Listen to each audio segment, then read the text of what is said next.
Hello everyone and welcome back to my channel Edmond Mindaros, and for today's quick tutorial, and I'm going to show you guys on how to download and install Shopper 3D on your Windows 10 or Windows 11 computer.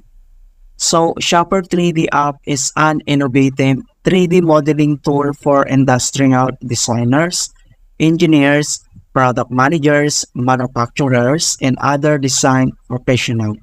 And without further ado, and let's go ahead. So all you have to do is to click on Start Menu. And then kailangan lang natin i-select dito yung Microsoft Store. So open lang natin yan. So once na-open na itong Microsoft Store, so ang next step, dito lang sa taas, makikita mo dito yung Search App. So i-click mo lang yan. And then kailangan lang natin i-type yung Shopper 3D. Ayan. So once i-type mo na yan, and then lalabas agad dito mga kaibigan. So makikita mo dito yung Shopper 3D and then yung may logo ganito siya. So ang next step, so click mo lang yan. And then ito na siya mga kaibigan. So ready to install na siya.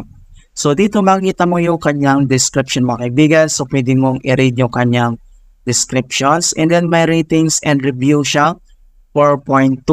So medyo mataas yung kanyang ratings. So maganda ito. And then yung what's new in this versions, pwede mo naman itong basahin. And then yung kanyang system requirements, na dito rin yung other details and mga settings mga kaibigan. Ito siya yung additional informations niya, kung kailan na-release na yung date, yung category, and then yung other details mga kaibigan. Okay?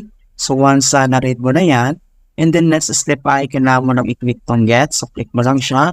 Ito yung para ma-install natin.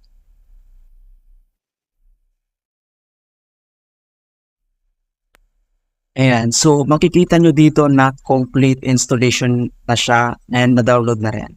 Okay, so pwede na natin itong i-open. So click mo na itong open. Okay, so once na-open mo na siya, so ganito yung makikita mo. So make your design flow. So pang architect or engineer talaga ito mga kaibigan. And then pwede ka na dito mag-get started, and then pwede ka mag-create dito ng account. Alright? So ganun lang po ka-simply on how to download and install Shopper 3D app in Windows 10 or Windows 11. And please don't forget to like this video and subscribe to my channel for more quality content. Thank you guys, and see you in my next tutorial.